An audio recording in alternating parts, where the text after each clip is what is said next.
As you're listening to this, I'm probably packing my sack lunch, sitting in traffic, checking my phone, replying to some text, maybe calling someone on the long drive, thinking about who I'm going to talk to. I hopefully make a good impression. Got to talk to enough people. Will these people like me? Will she like me? Will he like me? I don't want to make too many enemies day one. I also don't want to come off as a punk ass. How do you navigate the first day of school? Like as you're listening to this, I'm probably off on my first day back to work, back in office 4 years later. It is kind of awkward. Like I understand when people take, like paternity leaves or they go through some long breaks of unemployment and then you return and it's like, oh shit, like this is a different culture. This is a different cadence. I got to be a different person from, 9 to 5. I spent the last 4 years just waking up, whatever time I needed to, taking 2 meetings, playing Fortnite, playing Call of Duty, watching Netflix, doing laundry, just doing whatever I wanted to do. Oh, you know what? It is 10 a.m. I should go for a walk. I can go do that. Office culture is so different. There's so much structure to it. I like it. I fully support. I think people need to go back to the office. I'm on that train. I understand for a case by case scenario where people need to work from home, cool. I understand. You need that, do that. Especially for new parents, maybe someone's taking care of an elder. You should have the flexibility. But people should go to the office if they can, if it's feasible. There's so much that goes into, that first day of school. You're picking out your outfit. Oh, I don't want to be overdressed, but I don't want to be underdressed. How do I make an impression? Do people think this about me? There's so many perceptions, so many opinions, so many different personalities that you meet under one roof. And it's like, you got to start navigating through this. And it's uncomfortable, right? You don't find yourself in a good rhythm until like a year in, probably a year that you're like, okay, you know what? I have some friends. I'm not the newest person anymore. I kind of got the cadence of stuff. I'm not, always asking people questions every day. Starting a new job is always it's just like, it's uncomfortable. It's uncomfortable. There's a lot of things you don't know. You don't want to come off as an idiot, but it's also like, okay, good. Like this is a new, fresh start. Now, don't get me wrong. I may come back next week and be like, holy shit, that went horrible. Yikes. I'm not liking it. But like I keep telling y'all, you need a job. It's the backbone. People need to get their ass into the office and work. You got to make money to live and breathe. So blessed nonetheless. Ladies and gentlemen, welcome to episode 46 of the Ajay Patel Show. My name is Ajay Patel, and I'm back in Los Angeles. Finally back in Los Angeles. Just got back about 24 hours ago from Paris, France, and it was a good trip. Like last time I spoke to y'all, I was in London. We went to the family birthday party, and that's also, like when you're meeting your person that you're marrying, their family, what is it, in-laws, I guess, and you want to make a good impression, but it's also party vibes, so you're going to be drinking. It's going to get a little rowdy. You just got to, surf the waters. You don't want to get too drunk before anyone. You don't want to be less drunk than anyone. You got to stay in that sweet spot. Now, that's a special skill, very few have. You got to stay in that sweet spot. Oh, someone said shots. Don't say no. But you got to space it out. If you took a shot with someone, don't have a drink afterwards. You got to find that pace. It's a certain rhythm, especially with, your extended family. I guess extended is the right word. Yeah, I guess. You don't want to say anything offensive. You don't want to come off too boring, right? You want to come off conversational. And it's loud. People need to be able to hear you. Also, I'm a foot taller than everyone in the room. Got to make sure, I'm coming off as fun, energetic. I'm glad to be here. Oh my gosh, thank you so much for hosting me. This is the first time you met me in your life, and here you are asking, this is your birthday party, and you're asking me about how I proposed. Wow, you're taking the time out like that. It was a fun time. Like I said, it was a 50th birthday party and his daughter an 18th birthday party in one. A lot of dynamics, right? If you go to the back of the venue, that's where the 18-year-olds were, vaping around. You can drink there, right? It's the UK after all. And boy, it was a sight to see, right? The 50-year-old side of the house, it was fun. It reminded me, like, of a regular family party. People drink, people eat, people dance around. A lot of people are catching up because they haven't seen each other in a while. Me, myself, I'm making a lot of introductions. I don't remember anyone's name except for a few people. And then you keep on moving. The 18-year-old side of the house, boy, someone fell through the ceiling at one point. Someone fell through the retractable ceiling at one point, banged their head, hit the couch, slammed the floor. And I was just like, this is so cool. This is so awesome. You get to a stale point, right? The less that happens when you go out, the safer the night, and probably, the better. But at the same time, when crazy shit does happen, it makes for memorable stories. No one likes the night out that you just go, get drinks easily, come home, go to sleep. How boring is that? After that, we went to Paris. We made the decision to go there, stayed a couple days, and I will say, very, very serene, calm.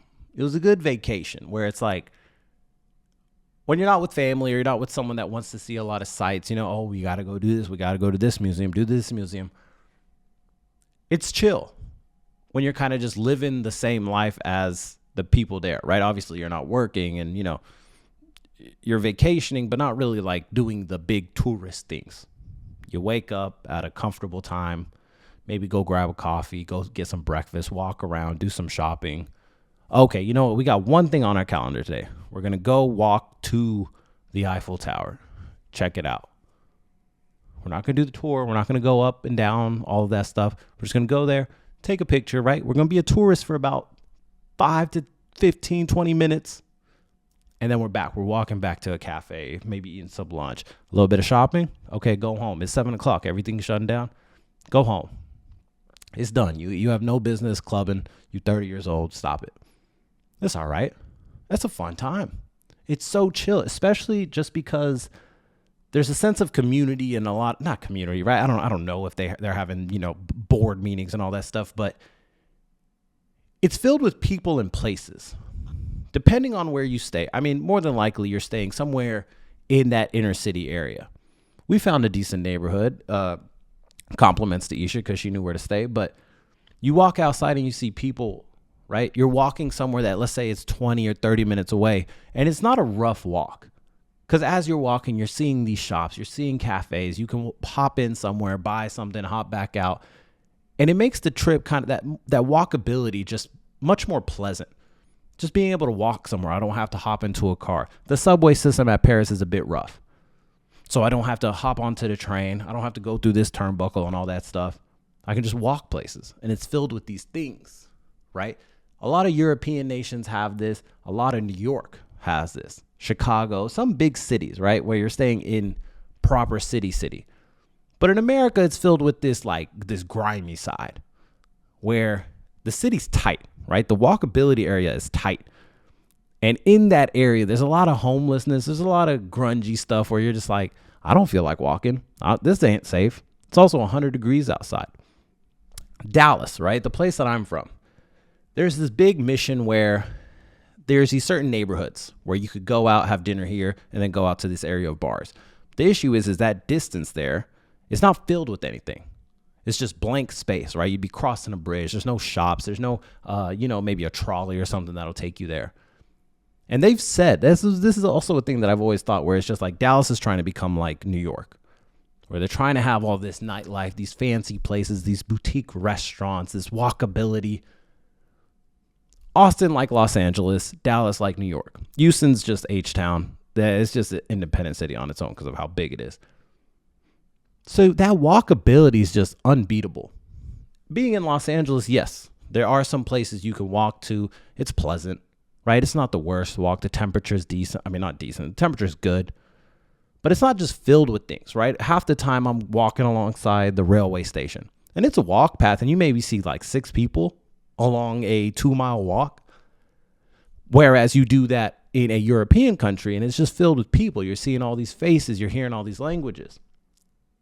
Would I recommend Paris to a couple, or let's say someone that's just single and wanting to travel? Yes.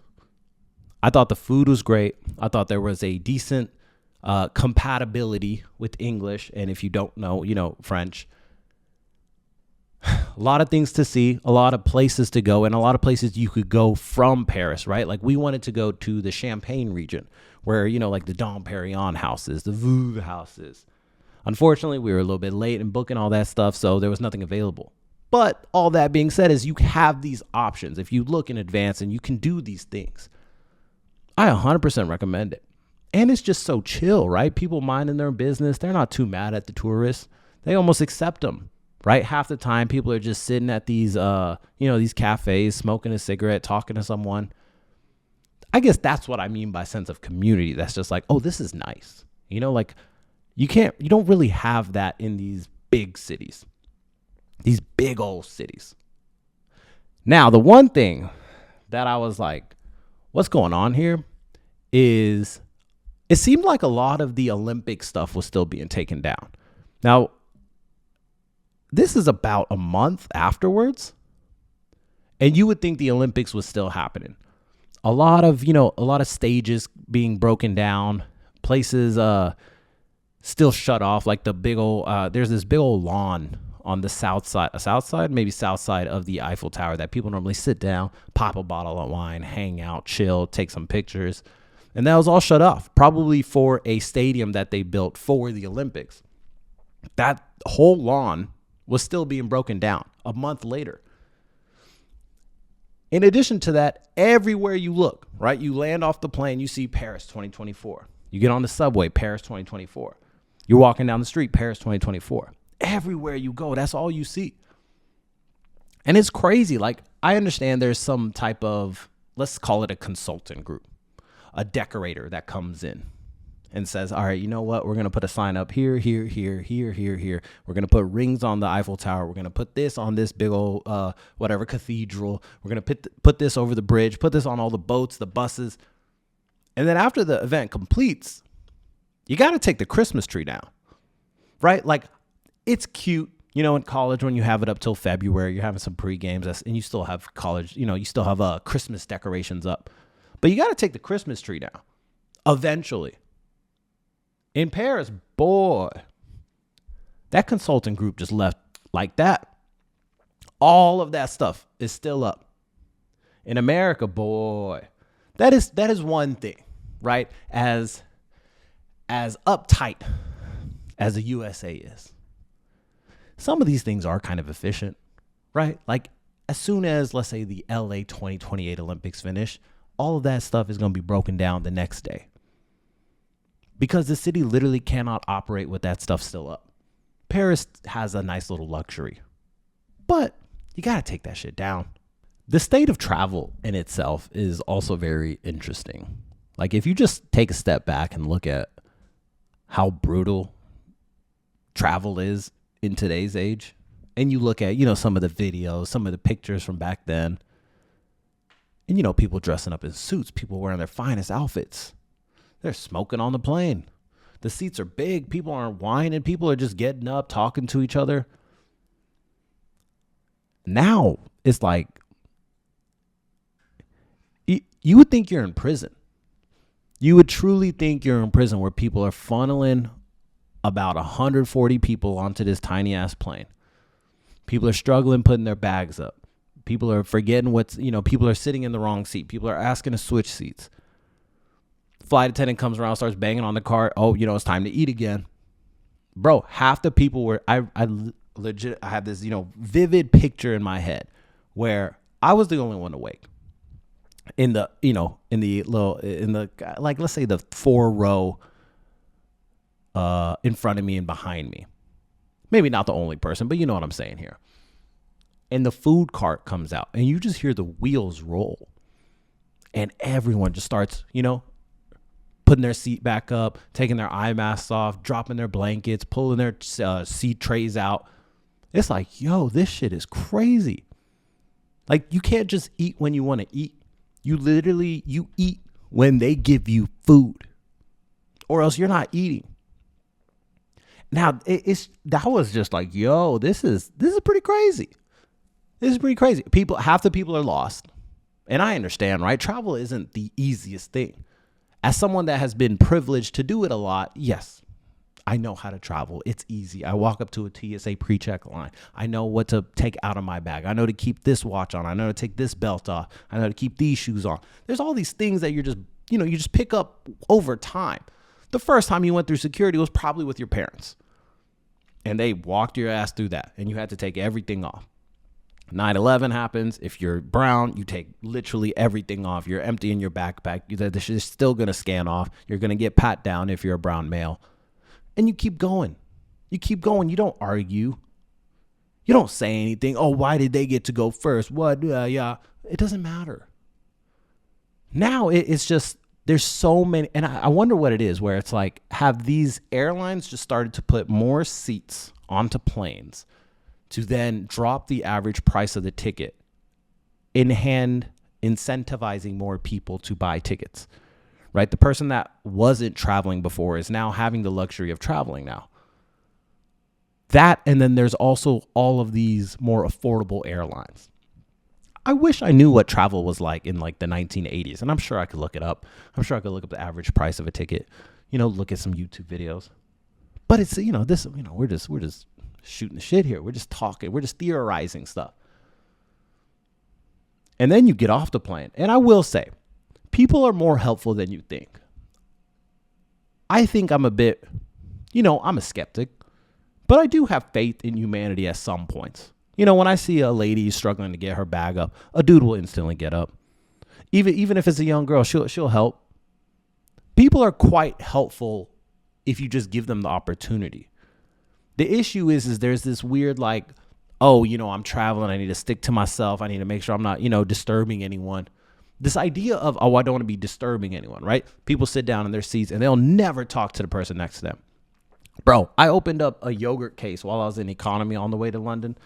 That shit bursted open, popped on me, and then popped on the dude next to me. You know how embarrassing that is? Bro, I'm opening a yogurt case and I made a mess on the dude next to me. Like, what am I supposed to do? Right? I didn't do it on purpose. Luckily, he was cool. And he was like, hey, you know what? You're good. Not too much got on him.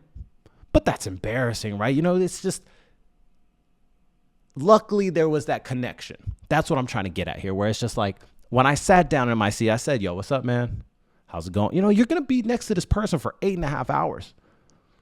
But how often do you really talk to the person in the seat next to you? That's what travel is now, right? That social aspect of, hey, you got a light, you got this, you got that. That's gone.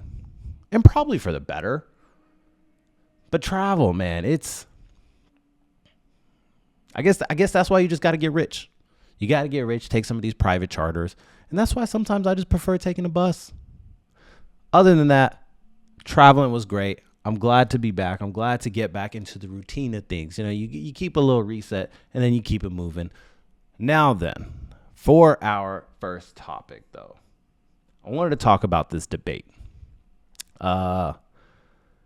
Harris versus Trump, the first public debate that we've seen on TV between the two of them. And more than likely, it might be the last time we see both of them at the same time.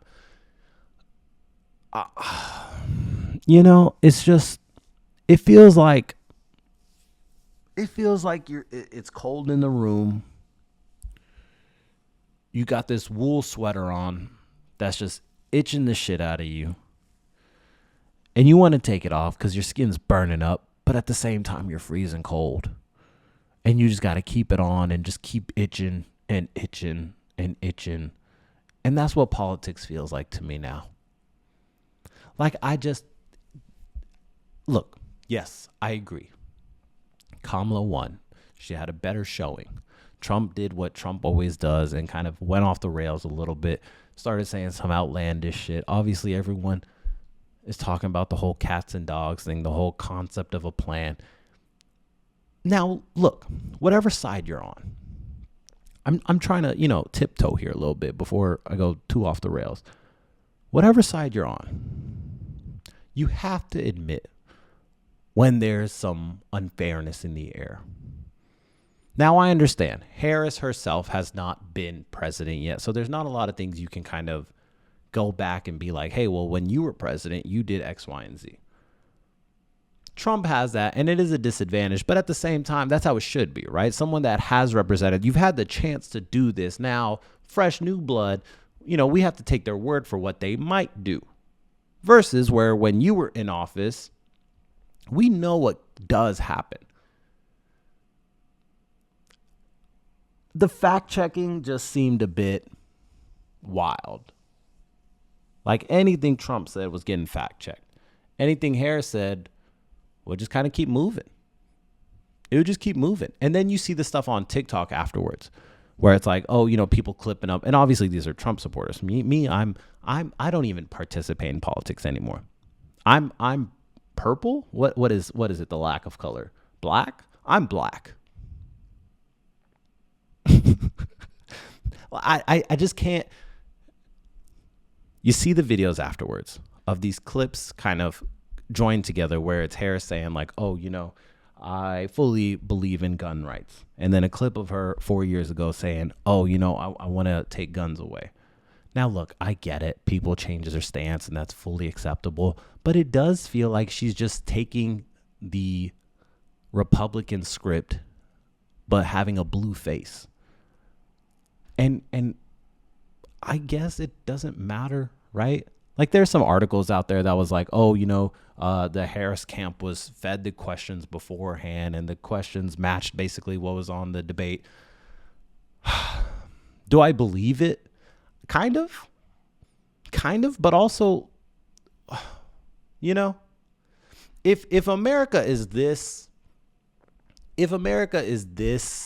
skewed to get this dude out of here, maybe it's for a reason. Maybe the conspiracy is for better. Maybe they know. Maybe the script writer knows what he's doing. And I just need to participate, right? I just need to buy into what's happening in front of me and say, yeah, you know what, Taylor Swift, I love that picture of you and your cat. I'm totally going to vote blue now. All because you agree with one thing the vice president of the candidate has said? I should support what you said. Thank you for telling me who to vote for. I think it's time. I just buy in to the script writing and say, all right, cool. I'll just play my part and stop arguing. I was confused why she did that. Like, is she just, do you think she was paid? I wonder if it was like, hey, Taylor Swift, you want $1 billion? After I get into office, if you just post this right now, I'll pay you whatever you need. I'll give you whatever you want. But also, there's also the idea of maybe it's genuine. Maybe she actually does love cats. Maybe she's a good guy. I don't know. There's so much influence, right? Like one of the biggest pop stars ever. And you say something like that, and obviously there will be a big following behind what you say. But what if it goes wrong? Is it worth you having put your neck out like that? And that's where I'm always trying to, weigh the other side of the coin, where it's like, what happens after this, right? Okay, you supported this person, or, you vouched for, you're going to vote blue. All of, and the idea being a lot of your followers and yada, yada are also going to follow and vote blue. The blue person wins. What happens after that? Does it go good? Does it go bad? Does that reflect on you? I went down the rabbit hole, the TikTok rabbit hole of all these the Republican Taylor Swift fans burning albums because of someone's political stance. Bro, what are y'all what's going on? This is the same thing that happened in 2020 when Trump won the first time. Where if you have an opinion that isn't, and I won't even say popular, maybe it is popular, right? Popular as far as people are voicing it more, you're hearing it more. You walk into any room and say, oh, I'm voting for Trump, more than likely, you're going to piss a couple people off. If you say, oh, I'm voting for Harris, everyone's going to be like, yeah, totally. We got to get that dude out of here. He's so evil. Oh, my gosh. I don't think that's how it should be. I don't think that's how it should be on anything, right? Obviously, crazy shit. Obviously, like things like women's rights. A big topic in the last 5 years that I've stayed close to, which is just reproductive health. If a woman gets pregnant, what can she be able to do? Who has the power? Who controls it? Is it the state? Is it at the federal level? Is it at the just the person itself level? I understand there's some polarizing things when it comes to that, especially when it's dudes inputting their opinions on that. But when it comes to something as far as political alliance, and you clearly know that both parties are lying to you, right? Both parties are just saying what they're saying, and they're going to go in there, not do shit. Shit ain't going to change. There's going to be one or two things that happen throughout the course of a 4-year term that pisses you off, right? Like overturning Roe v. Wade. Let's say stimulus checks. Maybe it's interest rate being at 7%. You can't buy a house. Rent's going up. You can't sell your house. Oh my gosh, in California, everyone's robbing my small business, so I can't keep I can't stay in business. I can't stay alive. There's so much just like it. And it's weird, right? Because at the same time, if you don't believe in anything, then you're just as bad as the person that believes everything. So I try not to be this martyr where it's like, oh my gosh, everything's horrible. Everyone's lying to me. I do try to, find some type of rhythm with one of the candidates where it's like, okay, you know what? I think I'm here. Now, like I said, I think Harris might and can do it. But am I so far left where I'm just like, oh yeah, totally. They're, like this guy's an evil to the world. I don't know. Do I think he gives a certain group of people a weird amount of confidence? Yes. Anytime you're storming the Capitol, that's anarchy, right? Like maybe we should put the pitchforks away. Maybe we should, put these ski masks back into the winter clothing bag and not pull them out for this. Maybe you shouldn't be getting maced on a Sunday morning. Go home. But damn, maybe I'm just arguing myself here. Maybe it's time I just go full blue, turn this into an absolutely democratic podcast. But that's what I'm reluctant to do. I don't know. Anyways, all that to say, vote for whoever you want to vote for. You'll have your own reasons. But if someone has different reasons, you don't need to cut them out of your life. Have a conversation. Talk to them. Maybe you'll understand something. Maybe you're incorrect on something. Just have a conversation. Stop canceling your friends. All right, last two stories before we wrap this up is Blake Lively. Are we all still mad at her? My gosh. You try to make a movie. You try to just make a movie after so many years and they get your ass. Oh my goodness gracious. I don't care if you had 2 kids. I don't care if you're in this loving relationship and we loved you for so long. Now we got to get you out of here. If you're not familiar, Blake Lively was in this movie called It Ends With Us. I think I actually have the book is actually behind me. It Ends With Us by Colleen Hoover. Blake Lively is the main character in this movie. She, I guess, portrays an inaccurate depiction of who the character is. In addition to that, I believe, and if I'm incorrect, I apologize, but it's about domestic violence, domestic abuse. And in her interviews afterwards, she came off as very jokey on something that's such a serious matter. So the internet was in an uproar. In addition to that, everyone was finding these old interviews where she was being mean, being a little bit harsh to the interviewer if it was a girl, or just overall being, I guess, what would you say, a brat, a bitch. But this girl was, what do y'all not understand about This person was on XOXO Gossip Girl for like 10 years. You don't think she was good at that role for a reason? Like, what are we talking about? When you're a certain level of attractive and hot, when you're a certain level of pretty and hot, you don't find that often, right? You look at people and you're like, oh, you're pretty. Or you're like, oh, damn, you're hot. But if you got both, of course they're going to be mean to people. You're one of the top 1% of breed out there. This applies to guys too. Sometimes you wonder, oh my gosh, that dude's such a dick. Yeah, because he's probably the most attractive dude he's, in most of the rooms he's been in. Goes the same with girls. Blake Lively is no exception. I get it. We love her. Oh my gosh. She has 2 kids. She's a great wife, yada, yada. But surprise, she might be a good actor. She might be pretty. She might be hot. But that doesn't mean she knows how to conduct herself in interviews.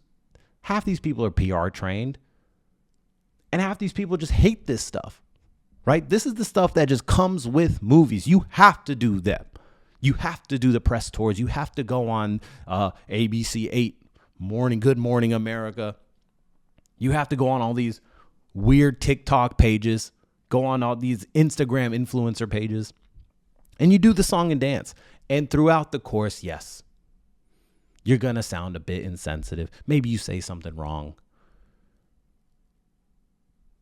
And that's what kind of sucks. Where you spend all this time and effort and you're making this movie and you put a lot of time in, right? I mean, obviously, I don't know. I'm just assuming here. You put all this time in, you learn the character, you do this, you do that. And the movie comes out and then everyone starts hating you. Now, there's a lot of things behind this, right? At the same time, they said she had problems with the director who was the male star in the movie. Ryan Reynolds tried to take over directing control, and they had a lot of input. And I understand when you're working with people that are big time, they're going to probably start taking over a lot of things. It's going to be hard to work with them. Now, sometimes that's beneficial.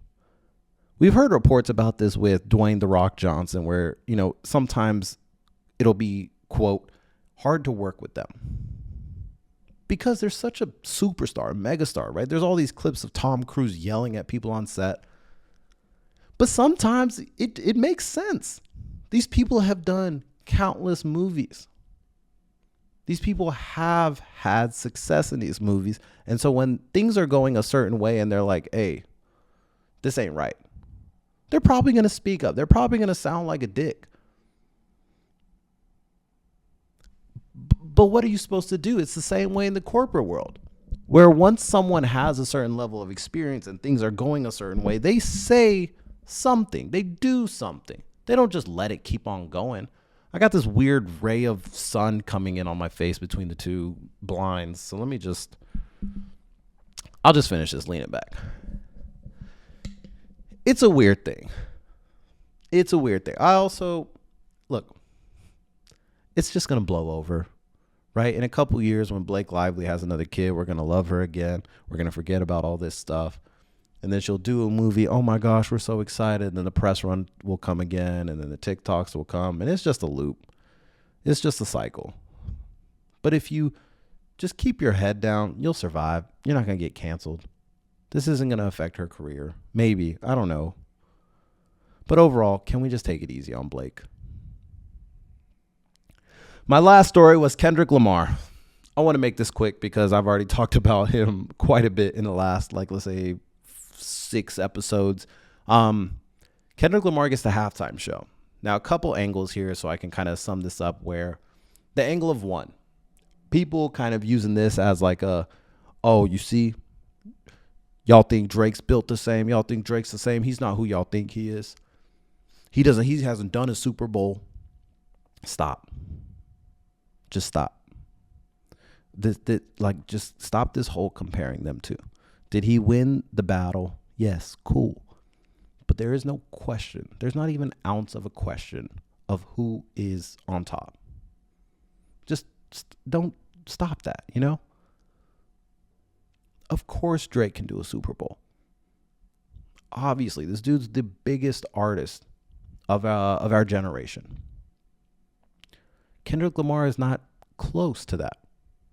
And also, he's just on this run right now, right? He's the most trending artist. He did a part of the Super Bowl at Super Bowl, I forget the number, but it was Dr. Dre's one. He popped out, did one song, maybe 1.5 songs. It was like, oh my gosh, that's awesome. We got to have more of that. He's the most popular trending artist right now. Why would they not give him the Super Bowl halftime show? And give him the halftime show. The other angle is this. People were kind of in an uproar because the Super Bowl is in New Orleans and Lil Wayne is from New Orleans. So the idea being, hey, why don't we give the hometown person the halftime show? Also, probably the greatest rapper ever, in my opinion. He is my favorite. He's probably top 5 artist for me. Lil Wayne, absolute legend. Way bigger of a legend than Kendrick Lamar. But at the same time, he's not that relevant right now. And then I thought about that argument. And it's like, well, they gave Justin Timberlake a halftime show, and he hadn't been that relevant in so long. Rihanna got a halftime show. She hasn't had an album since 2008. Who did it last year? I can't even remember. Was it Rihanna? Anyways, it's almost irrelevant. The whole hometown hero thing, I feel like doesn't matter. It doesn't matter. As far as trending goes, right? What does America want to see? And I'm sure the focus group is on the younger side of the spectrum, or else they wouldn't continue to have these more modern day artists. It makes sense why you would choose Kendrick Lamar over Lil Wayne. There's all these conspiracies about, Jay-Z is actually the person that coordinates this and he hates Drake and Drake is connected to Wayne. So therefore he chose Kendrick to, you just get into a loop of nonsense. Am I excited for it? Yeah. Kendrick's still dope, right? I'm not saying that he isn't. It's just a matter of why he was an obvious choice. He's a very obvious choice if you're choosing a Super Bowl halftime performance.